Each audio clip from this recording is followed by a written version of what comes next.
Hello guys, welcome my new channel Mahakal Deewana Priyanka. আশা করি তোমরা সব ভালো আছো, আমিও খুব ভালো আছি। নতুন একটা ব্লগ নিয়ে চলে এসেছি, রেসিপি। আমি আজকে নতুন রেসিপি বানাবো, ফার্স্ট টাইম, জানি না কেমন কি হবে, কি দেখি হবে।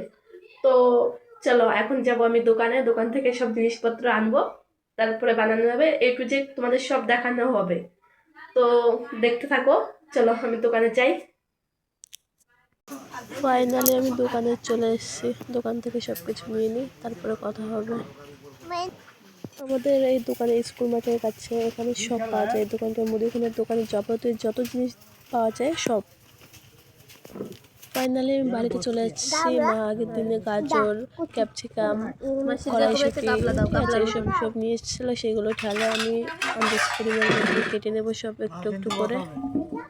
এইদিকে সব আমার কাটা হয়ে গেছিলো। লাস্টে কিশমিশ, কাজু এইসব ভিজিয়ে রাখছিলাম কিছু সময়। দেখো সব কাটা হয়ে গেছে, সব কিছু ভিজিয়েও রেখেছে। কিশমিশ এইসব বোন মেয়ে প্রচুর হেল্প করেছিল আমাকে। তারপরে মাংসের জন্য আদা, পেঁয়াজ, রসুন এইসব ছুলে নিলাম। আর ওরা দুজন তো একবার মারামারি করছে, খাবার খাচ্ছে, আমাকে হেল্প করছে, সবকিছুই করছে। তারপর আমি মুরগি কাটার জন্য চলে গেলাম কচু পাতা আনতে। মা বলছিল কচু পাতায় ঠিক আছে। তারপরে এখানে কচু পাতা এনেছি, মেয়ে বসে রয়েছে কচু পাতার উপর। এইদিকে মুরগিটা নিয়ে চলে আসলাম। ভাই তো মুরগি নিয়ে সবাইকে ভয় দেখাচ্ছিল। আমার বোন প্রচুর ভয় পায় মুরগি দেখে। এখানে আমি গরম জল করে মুরগিটা ছুলছিলাম। তারপর আমি রান্নাঘরে চলে এসে রান্না করে দিলাম। তার জন্য প্রথমে সাদা তেল আর একটু ঘি দিয়ে দিচ্ছিলাম। গাজরগুলো ভেজে নিলাম। এদিকে মা মশলা করে দিচ্ছিল। গাজরটা হালকা ভাজা হয়ে গেছিলো। তারপরে ক্যাপসিকাম দিয়ে দিয়েছিলাম। তারপরে এগুলো ভাজা হলে কড়াই থেকে দিয়েছিলাম। এদিকে কাজু বাদাম কিশমিশ দিয়ে নিয়েছি। তারপরে মাংসের জন্য রান্না করতে শুরু করেছিলাম। এদিকে মশলাগুলো কষিয়ে নিলাম ভালো করে। এইদিকে সব কিছু ভাজা হয়ে গেছিলো, আলাদা করে আগে রেখে দিয়েছিলাম।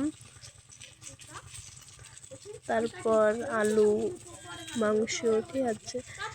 তোমাদের এই দেখাতে দেখাতে মশলাটা আমার কষানো হয়ে গেছে। আমি এখন মাংস দিয়ে দিচ্ছি। তো দেখতে থাকো, ভালো লাগলে লাইক কমেন্ট শেয়ার করতে ভুলো না। এইদিকে মাংসগুলো দিয়ে হালকা করে হলুদ লবণ দিয়ে ভালো করে নাড়াচাড়া দিয়ে, আমি রান্না করতে সেরকম একটা ভালো পারি না, কিন্তু মা বলছিল তুই রান্না কর, ঠিক আছে, ওর জন্য আমি করলাম ফার্স্ট টাইম। এখানে আমার ভাতও রেডি হয়ে গেছিলো, আগে ভাত বসিয়ে দিয়েছিলাম। তারপরে এই দেখো আমার পুরো কমপ্লিট সবটা তোমাদের দেখাতে পারিনি, কারণ প্রচুর অসুবিধা হচ্ছিলো, ঠিক আছে, ফোন নিয়ে রান্নাঘরে।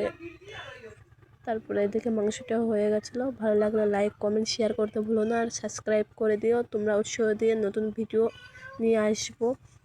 এইদিকে রাত্রেবেলা খাবার সময় আমার তো খেতে ইচ্ছে করছিল না, তবুও মা বলছিল আয় খেয়ে যা। তারপরে অল্প করে ভাত নিয়েছি, তারপরে খেতে লাগছিলাম। কিন্তু আমার একটা বাজে অভ্যাস আছে, খেতে খেতে ফোন না দেখলে আমার ভালো লাগে না, তাই কৃষ্ণা 3